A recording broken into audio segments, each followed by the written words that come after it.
Harbor Audio presents Got the Life, written by Fieldy and read by William Dufris. Copyright 2009 by Reginald Arvizu. Production copyright 2009 by HarperCollins Publishers.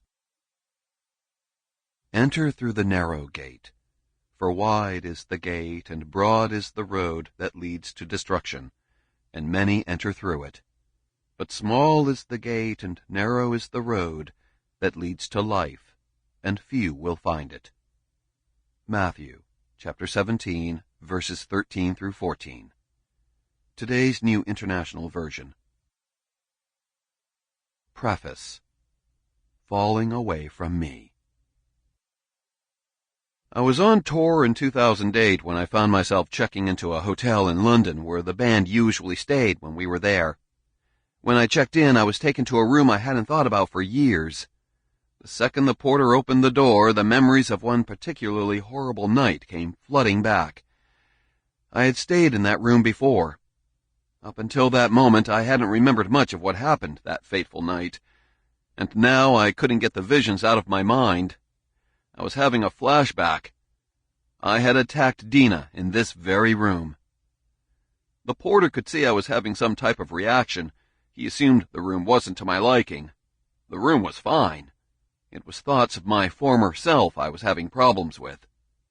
That night in London a few years back started out like any other normal evening. I met the guys in the band at Nobu, a restaurant in the hotel we were staying at while touring Europe. We sat at a large round table in the back, slamming back sake and beer, eating sushi and getting drunk. Dina might have had a beer or two that night, but she knew I didn't like her drinking like the rest of us. As the night went on, I noticed one of the guys at the table was sitting a little too close to Dina. He spent a good part of the night whispering in her ear, which made her laugh, that girly come-on laugh. I thought she was flirting with him. By this point in the evening, my perspective was anything but clear. I was completely in the bag, which blurred my judgment about as much as my vision. Maybe I was just being paranoid and drunk. But then I saw the guy give Dina a kiss on the cheek. "We're going to bed," I announced as I grabbed Dina's arm to pull her up from the table. "Now!"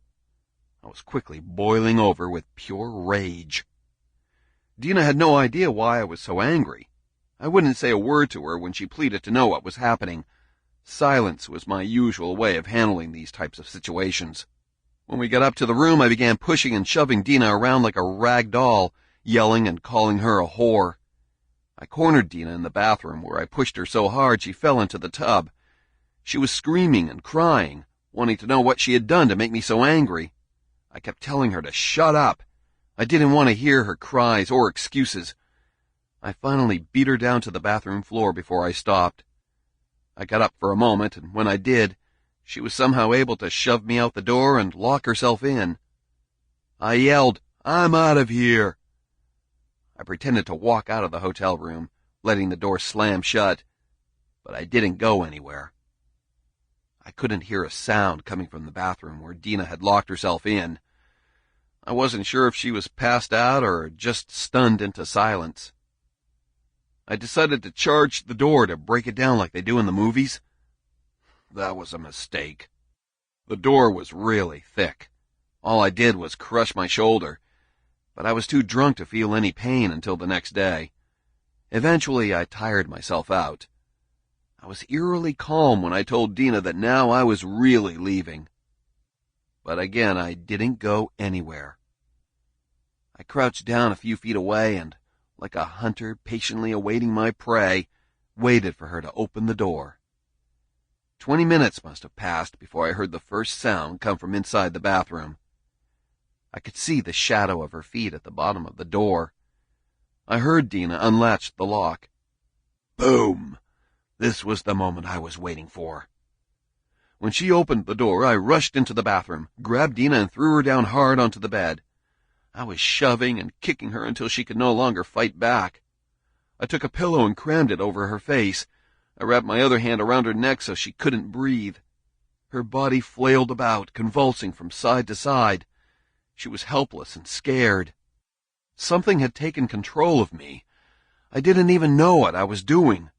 When her body stopped convulsing, I realized what had just happened. Sample complete. Ready to continue?